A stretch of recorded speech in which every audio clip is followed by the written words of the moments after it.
سلااف ڕۆژ باش هەواڵۆ چەند نوچەیەک و مامەدەێک نەتخوازم ژۆرە پێشکەش بکەم دەرەقی ڕۆژەوای کوردستانی باکووری کوردستانی دە تایبەتی نوچەیەک هەیە ژە ئەمریکای هاتیە خۆرتێکی کورد بن چاوان دە هات کوشتن چەوە هات کوشتن کێ کوشت گەلو پۆلیسی ئەمریکی نیگی خەدا سەر قرکاوی کوشت و پاشیژی سوسا ئینتهارێدایە ئەم نزانم لێ پۆلیسی ئەمریکی بەیان دکن کو خۆرتێ کورد بخوا خوا کوشتیە چەوە ممکنە ئینسانێکی دەما بکەوێ بن چاوان di nezaretxanê de çawa dikare xwe bikuje. Hevalî wî daxivin dibêjin meyla wî ya xwekuştinê tune ye. Hevalekî gelekî aram e, kêfxweş e, devken e, tim hevalê xwe derdora xwe dikenand. İnsanekî aram bû di hundirê xwe de. Çawa mümkün e ku roja ku tê bin çavkirin xwe dikuje di nezaretxaneya polîsê Amerîkî de. Mirovekî kuryer bûye, yani tişta belavkiriye li ser motorê, li ser bisikletê. 3 sal li Amerîkayê ji Agriyê ez bawer dikim ez ê nûçeya derheqê de bixwînim ez dibêjim qey mirov vê meselê hinekî mezin bike meseleyekî skandal e meselekî ne ji rêzê ye polîsê Amerîkî beriya niha ji xwe deşifrê kiriye polîsê Amerîkî çendik û çend însanên me dibin çavan de yani însanên me wextê dibêjim însanên mağdur dibe ku Afrikî bin dibe ku Afro Amerîkî bin însanên reşik bin ne meseleye ama emzanın şiddeteki pir ciddi li cem polîsê Amerîkî mevcud e. Hebanno ez hema dest pê bikim nûçeya di derheqê vê de jî ez ê bixwînim ama ez di wê qenatê demek ku mirov dîplomatên Kurdistanî bikevin navberê xwedî li xortê xwe derbikevin ev e netew perwerî. Yek însanekî me jî li derekî wextê ku zirar bibîne mağdur be dibe mirov bikeve dewrê merov çi icap dike bike.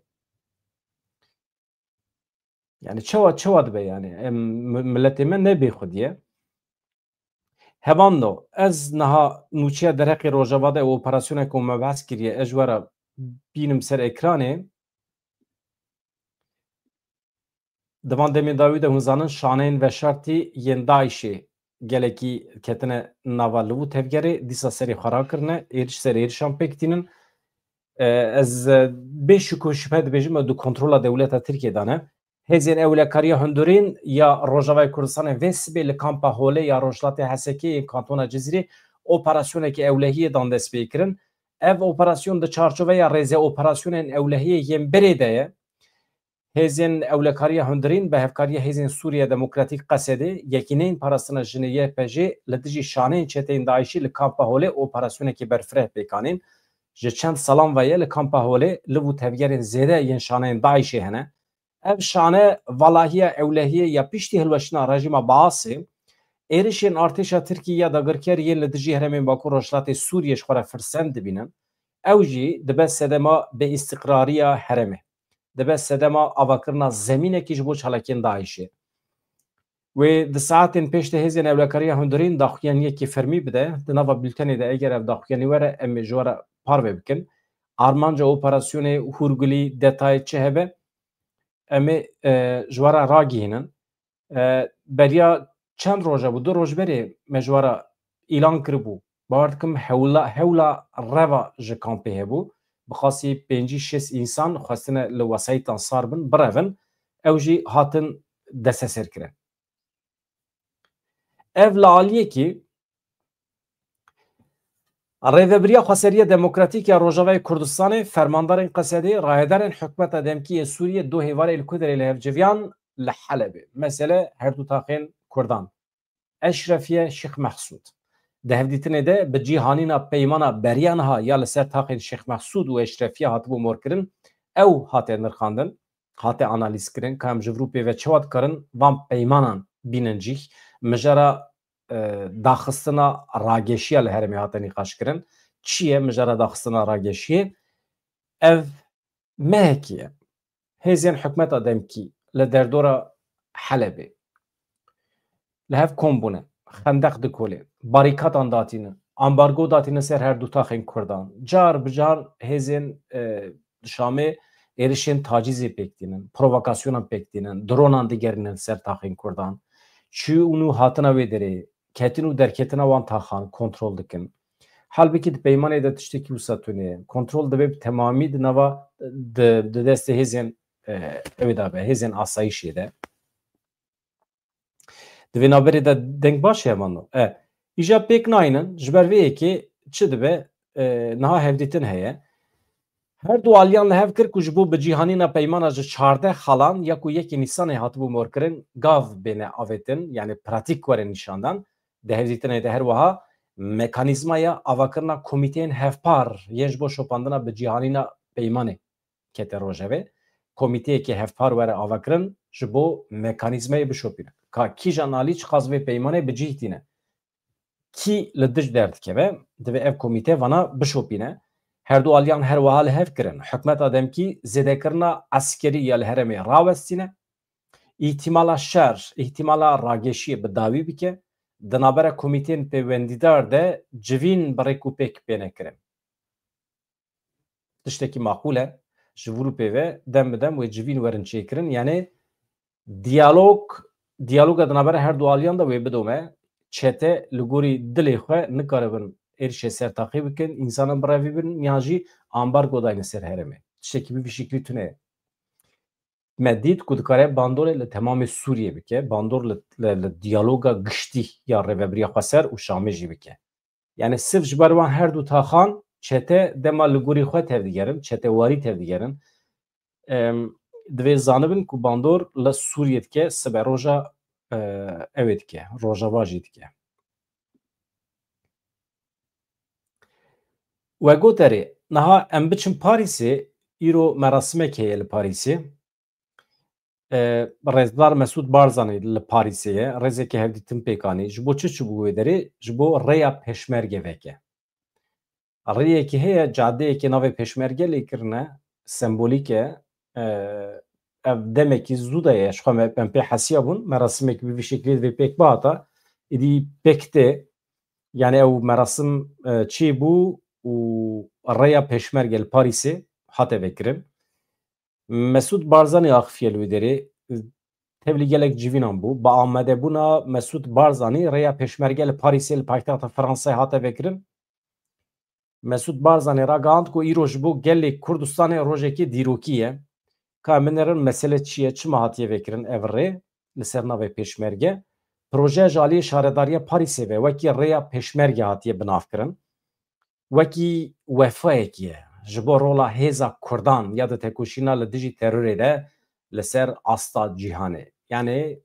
xebatên li hember Daişî tekoşîn şer mücadeleya li hember Daişî di qeda navnetî wî de bi nav û deng bîye ew jî Fransa jî weke sembolîk yani ew firqî naxin navbera hêzên YPG, YPJ, Qesedê pêşmerge ji bo wan pêşmerge tê mena hêzên Kurdan di wê manê de ye yani meriv nebêje tenê Fransa yani ev cureyekî xelatê ye ev xelata navnetî tu bi xelatekî pir nemezin e yani navê cadeyekî kirine rêya pêşmerge temam pir baş e ama pêdiviya milletê Kurd bi xelatê xelkê tune ye xelata herî mezin ew e ku heddê dewleta Tirkiye pê bidin zanîn hevkariya xwe bi dewleta Tirkiye re xirab bikin pêşî li dewleta Tirkiye bigirin ku dijminahî neke li Kurdan êrişê ser Kurdan neke hurmetê nîşanê hebûna Kurdan bide tişta ku xelata herî mezin ya ku em ji cîhanê hêvî dikin ew e proje ji aliyê şaredariya Parîsê ve wekî rêya pêşmerge hatiye binavkirin wekî wefayekê ji bo rola hêza Kurdan ya di tekoşîna li dijî terora Daişê de rêya pêşmerge li parka André Citroenê ya Parîsê ye Serok Barzanî şandeyekî pê re di nav da nûnerên Herêma Kurdistanê ê Fransayê Elî Dolemêrî jî heye walî Hewlêrê Umîd Xweşnav jî heye ew jî di wê merasimê de amade bûn beriya merasimê Mesûd Barzanî ji aliyê şaredara Parîsê Ana Hidalgoyê ve hate pêşwazîkirin Mesûd Barzanî çi diyarî daye şaredara Parîsê li gorî texmîna we hingivan ye hingivê Kurdistanê êdî em nizanin li Hewlêrê derekî dine hingiv tê hilberîn ama hingivê Kurdistanê weke diyarî daye şaredara Parîsê xanim Anne di axaftina xwe de çi dibêje Mesûd Barzanî ez teqez dikim ku Kurdistan we her tim ciyê bi hev re jiyanê be Peşmerge jî wê her tim parezvanê mafê mirovan û parezvanê azadiyê be. Mesûd Barzanî her wiha amaje bi rola Fransayê jî kir ya di piştgiriya Kurdan de. û anî ziman Serok François Mitterrand yekem serok bû ku di sala 1990 di diyan de siyasetmederekî Kurd yani ez dît. Her wisa kesa yekem ya Ewropî ya ku min dît ji bo milletê Kurd hêsir barand Madame Mitterrand bû. Yani hevjîna François Mitterrand Serokkomarê Fransayê. Mesûd Barzanî şehadiya xwe dibêje yani. Balkêşe qet nebe dibê kesa ku min dît ya Ewropî ji bo milletê Kurd hêsir barand Madame Mitterrand bû. Hakikaten dostekî hêja ya milletê Kurd bû.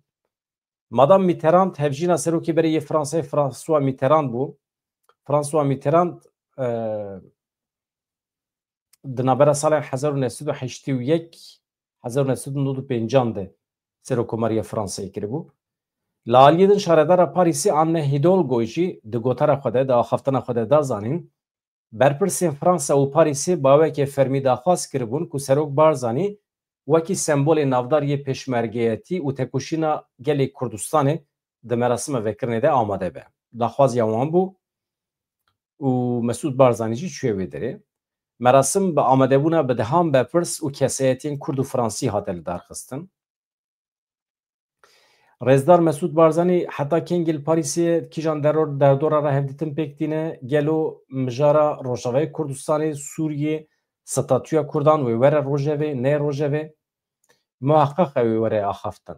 Yani madem rêvebirên Rojavayê Kurdistanê nekarîn biçin Parîsê dewleta Tirkî pêşî li wan girt dîsa jî qet nebe beşekî din ê Kurdistanê siyasetmedarekî xwedî tecrübe ê Kurdan Rêzdar Mesûd Barzanî li Parîsê ye. Muheqqeq ew ê hem Kurdan temsîl bike û hem jî ew ê navbenkariyê bike ji bo Rojavayê Kurdistanê. Ji xwe Salih Müslim doh bawekî eşkere got di nava dewletên Ewropayê de welatê herî dost Fransayê ji bo me. Ama çiqas ew ê werin me biparêzin di dema êrişên Tirkiyeyê de ew meseleyekî cuda ye. Ama qet nebe dost e. Ev yek hevanno. Na meseleyekî din heye tê bîra we kanên petrolê ên li Kurdistanê yek bi yek hatibûn şewitandin. Ji Zaxo bigire heta Duhokê, ji Akrê bigire heta Hewlêr, Kerkûkê ev bîrên petrolê yek bi yek hatibûn bombekirin ji aliyê hin dronan ve. Na lêkolîn hatiye kirin, hatiye eşkerekirin yani kîjan dewletî kîjan hêzî ev kiriye lê dewleta Iraqê eşkere nake. Xoşyar Zebarî çi dibêje dibe cesereta Iraqê tunê eşkere bike. Tê zanîn. Nûçe li ser vê ye. Trajîkomîk e hinek. Endamê desteya kargerî ya Ofîsa Siyasî ya Partiya PDK Xoşyar Zebarî ragihand meha tîrmehê komên çekdar ji nava axa Iraqê 38 caran bi dronên bombebarkirî êrişî qadên petrolê êrişên dezgehên benesazî aborî ya Herêma Başûrê Kurdistanê kirine. Ji nava axa Iraqê dibêje ha balkêş e. Dibe ku dewleta Tirkiye nebe, dibe ku İran nebe ama ji nava axa İranê êriş hatiye kirin. Xoşyar Zebarî li ser hesabê xwe X'ê nivîsî hikûmeta Iraqê wekî her carî komîteyekê lêkolînê ji bo derxistina rastiyan pêkanîn rapor derket êriş hate piştrast-kirin lê wêrekiya wan tune bû yani cesaret nekirin ku navê kiryaran eşkere bikin navê êrişkaran eşkere bikin.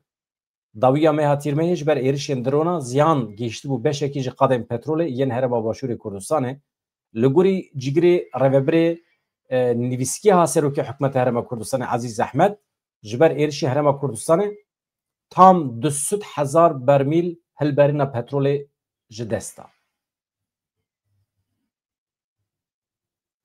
Yani ji ber êrişan Herêma Başûrê Kurdistanê 200,000 bermîl petrol wenda kiriye.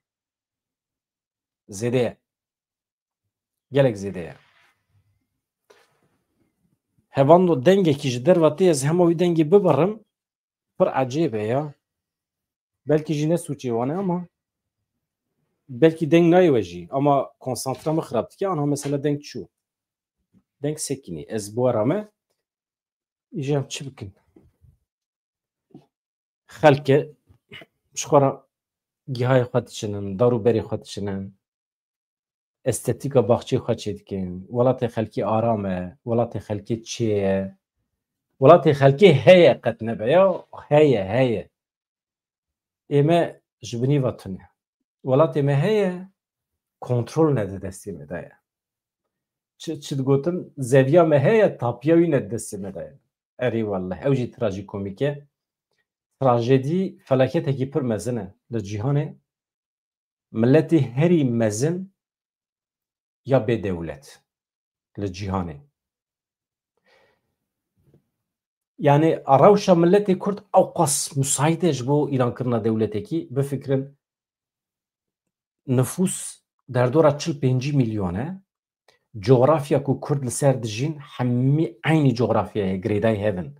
Mesela millet hene ji hev cuda dijîn. Yek li aliyê yek aliyê dinê cîhanê ye, yek li welatekî de ne ême ne wisa ye. Coğrafya me yek e, zimanê me yek e, kültûra me yek e. Yani ez camêr û canikekî Silêmaniyê de me dibînim bi me xerîb naye. Kültûra me aynî ye, em ji bo aynî tiştê digirên, ji bo aynî tiştî kêfxweş dibin, şa dibin. Veya netewbûnê nîşan dide. Îja neteweya bêdewlet vê dunyayê de neteweya herî mezin a bêdewlet mixabin tenê Kurd in. Êdî ev statûya me yan jî bêstatûbûna me heta kengê wê bidome ew jî muamma ye. Hevanno çawa ku hûn dibînin niha li ser ekranê Xortê Kurd Musa Çetin 29 salî bû. Ji bajarê Agriyê Bakurê Kurdistanê bû li bajarê New York'a Amerîkayê piştî ku ji aliyê polîsên Amerîkî ve hate binçavkirin baweyekî bi guman jiyana xwe ji dest da. Polîs îdia dike Musa Çetin bi xwe kuştiye. Lêberê malbat bi tevî hevalên wî vê yekê red dikin. Daxwaz dikin ku lêkolînekê berfireh were kirin. Bûyerê carekî din tundûtijiya polîsên Amerîkî xiste rojevê. Li New Yorkê di nava hefteyekî de 4 kes baweyekî bi guman li navendên cuda ê polîsan jiyana xwe ji dest dane. Yek ji wan jî Musa Çetin Xortê Kurd e. Musa Çetin 3 sal berê derbasî Amerîkayê bibû. Li New Yorkê ji xwe re karekî dîtibû, li wê derê bi cî bibû. Ev 2 sal bûn karekî bi pîsîkletê ji xwe re peyda kiribû. Yani kuryetî dikir. Bi pîsîkletê hin tişt dibirûn danîn. Hefteya borî çi dibe roja îniyê di trafîkê de kêmasiyekî wî çêdibe, xeletiyekî dike, wê demê ji aliyê polîsan ve tê seknandin û bi tevê pîsîkleta wî tê binçavkirin. Musa. Piştre çawa ku tê binçavkirin çend saetan dimîne nayê zanîn, lêbelê polîs xeber dide malbatê dibe ku rê we xwe dalixandiye, yani xwe kuştiye. Lêbelê hevalên Musa, dostên wî, hevkarê wî îş îdia dikin ku polîs dibe ku bûbe sebebê kuştina wî yan îşkencelê hatiye kirin yan qezayekî çêbiye lê bi tu şiklekî Musa Çetin bi xwe nekuştiye. Mesela ji hevalên wî Musa Polat çi dibêje Mustafa Polat piştî ku hat binçavkirin dibe hevalê me Musa agahî hat ku xwe kuştiye. Me bawer nekir pêşî em çû nexweşxanê. Dibe yani em nizanin em şaşmane wê çawa biçe wê doz vebe kî kuştiye ev 2 sal bûn li vê derê dixebitî pir nêzê me bû em tim bi hev re bûn. Yani millet di nava şokê de ye hevano merû divê vê meselê heqeten mezin bike. Yani em naxwazin ev doz were paşguh kirin, em dixwazin were vekirin. Dibêjin xwe bi xwe kuştiye lê em wekî hevalê wî bawer nakin ku xwe kuşt dibe. Em tu îhtîmal nadinê. Ne mirovekî wisa bû xwe zû wisa bikuje. hevalek wê din heye ew jî İsmail Doğan dibêje mirovekî gelekî rûkem bû bi her kesî re baş bû qet pirsgirêkî wî tune bûn polîsan ew desteser kirin pişra jî me bihîst ku dibêjin xwe kuştiye ne mirovekî wisa bû ku xwe bikuje wê şevê polîs Musa Çetin dibir nexweşxanê da ku mudaxale lê were kirin di hinek dîmenan da tê dîtin ku Çetin ji piyê xwe ve li nexweşxanê hatiye kelepçe kirin yani ev jî nakokî ye hevanno însanekî xwe kuştibe xwe dar vekiribe tu wextê bibî xestexanê tu nîgî wî kelepçe dixî li ranzê çawa mümkün e însanekî xwe kuştibe hê canê xwe nedabe jî xwe xwe intihar kiribe canê xwe nedabe jî tu bibî xestexanê tu kelepçe naxî xuya ye dibêjim yani bi îhtimalekî mezin şik û şüphe heye ku polîs lê xistibe li erdê ketibe îşkence lê kiribe wî jî li ber xwe dabe di hepsê de wextê ku rûmeta însan onûra însan bişkî însan li ku derê dibe bila bibe li ber xwe dide dibe ku nîgî wê demê li kelepçe xistibin li nexweşxanê ji bo îjar eger wî xwe kuştibe jî du pirs derdikevin holê ya yekem çima li ciyê binçavkirinê dema ku wî xwe daliqandiye nehatiye çavderî kirin yani çima polîsên Amerîkî ew qas kamera hene hûjra wî tê temaşe kirin çima polîsê Amerîkî destûr daye ku xwe bixeniqîne ya duyem polîsan zextekî çawa li Çetin kiriye ku neçar maye mecbûr maye here xwe bikuje gelo bi rûmeta wî lîstin gelo çawa çêbû eger tabii eger bixwe xwe kuştibe jî îhtimalekê din jî ew e ku polîsan îşkence lê kiriye û ew kuştine paşê jî birine xestexanê nîgî wî li ranzê xistine kelepçekirine hê nemiriye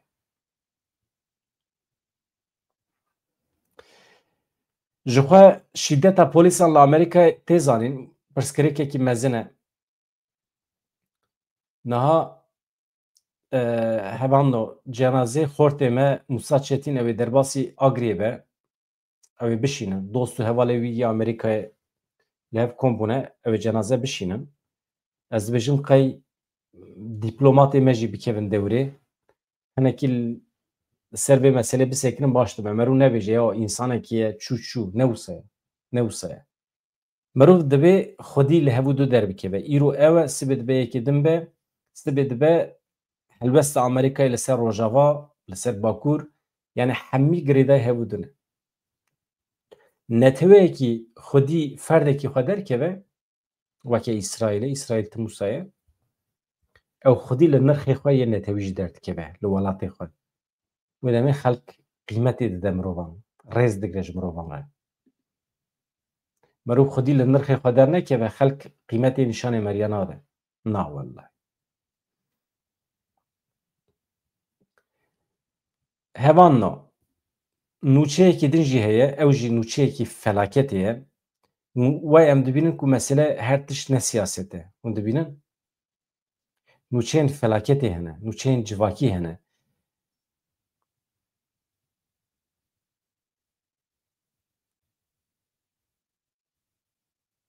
niha wê rojê me ji were nûçeyekî belav kiribû gundekî bi temamî ketibû binê hezê li gorî netemê yekbî dibe ku li gundê Terasînê hezar kes jiyana xwe ji dest dabe rayedanên herêmî ragihandin ku heta niha cenazeyê sêsû û heftê kesî hatiye peydakirin û veşartin lêbelê hê jî gelek kes wendan e ji ber ku xwegihandina herêma Çiyayê ya Jabel Marra ku gundê ku behsa wê tê kirin ew gund e zehmet e bîlanço jî nayê diyarkirin li gorî dîmenê li ciyê bûyerê gundî xebatên dilxwaz dimeşînin digel saziyên alîkariya navnetewî gihîştina herêmê jî gelekî zehmet e xebatên lêgernî tam nagihêjin hedefa xwe wê rojê me ji were behs kiribû hevanno çi ye mesele ya şerê navxeyê navbera erê serê sibê gundekî radibe bi temamî dibinê axê da ye ciyekî temamî ser gund vehatiye ez bawer dikim ew e xebat didomin hevanno doh me bi qismî behsa reportaja Salih Müslim kiribû Salih Müslim tiştên balkêş digot ji rûdawê re reportajekî berfireh e dirêj e ez dibêjim qismekî hevala xwendiyê jî lê tiştî ku hûn nizanin tê de tune ye. Yani dibêje dewleta Tirkiye ketiye rikê me bi zanebûn bihaneya hincetan digere ji bo êrişê ser me bike. Ama em ê li ber xwe bidin. Heta dawî dibe em ê rêyên dîplomatîk bikarbînin. Îcab bike ez amade me biçim Tirkiye heta niha çawa ku diyaloga me hebû dibe dixwazim bidome. Tu niyeta me ye ku em Sûriye perçe bikin tune, ji xwe ne destê me de ye jî, hêza me jî tune em perçe bikin. Em tiştekî tenê dixwazin. Hemî destkeftiyên me ê ku 10 sal e di destê me de ye. Televizyonê me, saziyên me, mektebê me, zimanê me, her tiştê me were parastin. û em bibin şîrîgê Sûriyê. Navê Sûriye bila nebe Komara Erebî, bila bibe Komara Sûriye. Tenê Sûriye. Em mirovê Sûriye ne. Di çarçoveya demokrasiyê de ku em ê bixwe ava bikin bi hevra û em ê pê bi hevra bijî. Dibe em qayîlin. Tu derdekî me ku em cihê bibin tune ye. Ama digel her tiştî dewleta Tirk wextê êriş bike em ê heta dawî li ber xwe bidin. Baş e? Yani vê nîvro ez naxwazim bültenekî pir dirêj ji we re pêşkêş bikim. Ji ber ku êvar jî heye, saetên pêş me wê bûyer zêdetir çê bibin. Analîz wê zêdetir berfireh bibin ama dîsa bibêjim di ajansê me de mirov li ewan nagere yani nabîne. Şîroveyan merû nikare bibîne. Li Xezayê li İsraîlê hin mesele heye. İsraîl Katz, Wezîrê Parastinê yê İsraîlê ye. Dibêje li Xezayê deriyê dojehê vebûn. Êdî operasyona wan jî berfireh dibe. Çê dibe. Kilîda deriyên dojehê vebû dibêje Katz. Erê. Ka em binire li wê derê çi çê dibe? Bila felaketekî nê serê Kurdan heqeten mühîm e. Felaketa ku were serê Kurdan ew ê hemî Filîstînyan bişînin Rojavayê Kurdistanê, Bakurê Kurdistanê bişînin deverên dagirkirî yan jî bişînin ciyên dibin kontrola dewleta Tirkiye de. Mesele ew e. Hevano ez hinek li peyamê we binêrim. Ez gelek spas dikim ji we re ji bo hebûna we jî. Ez piştî ku ji beramê derdikevim canan li peyamê we dinêrim, mesajê we dinêrim. Pir nikarim bersiv bidim ama zanibin ku çavê min li ser we ye, ez bi we re me, em dilê me bi hev re ye, mala we ava, ji kerema xwe re bi vî şeklî bidomînin. Hem bibin abone, hem bibin endam, hem biacîbînin û çi dikin bikin ama vê kanalê pêş bixin. Hûn dibînin çavê xelkê li ser me ye. Yani ez bi dost û hevala re diaxivim kanala bi tenê ku bawekî îstikrar karê xwe dimeşîne a me ye. Salekê me dest pê kiriye bê rawestan me anî heta îro. Sirf di meha Gulanê de ji ber ku min mal bar kir îmkana min tune bû. Weşanê çê bikim qasî 3 hefteyan. Ew jî hema ket, ji nişka we ket. Ûjar wekî din em bi îstikrar didomînin xeta me xetek netewî ye. Tu derdê me ku bi taybetî em parastina hin tiştan bikin tune ye. Reşkirina hin tiştan bikin tune ye. Tu derdekî me ku em mübalaxe bikin tune ye. Slogan bavêjin, propaganda bikin tune ye. Em ji propagandayê dûr in. Em hewl didin rastiyê îfade bikin. Em dixwazin kanalek netewî be, bi îstikrar be, xwedî yani pê bawer be. Merû pê bawer bike. Tiştekî nebû be nabêjim. Tiştekî bû be ez ê bibêjim. Ha tiştek ku bû be ez bibînim zirar dide milletê Kurd, zirar dide we dibe ku merov hinekî dereng bixîne. Ew jî agahiyên îstixbaratî ne. Ama wekî din merov amade bi temamî xizmetê bike ji milletê Kurd re. Ji xwe rola çapemenî jî ew e. Yani navbênkar be di navbera millet û bûyeran de. Ew çapemeniya ku xizmetê bike ji îqtidarê re, ji desthilatdariyê re, ji otorîteya siyasî re ew ne çapemeniyekî azad e. çapemeniye azad dibe ji millet ra xizmetê bike. Tam berva jî giliyê otoriteya siyasî bike. û bibe çavdêr li ser serê otoriteya siyasî. Bana mühim in erka çapemeniye ev e. Ez xatir ji we dixwazim bi hêviya rojên xweş azad dem baş.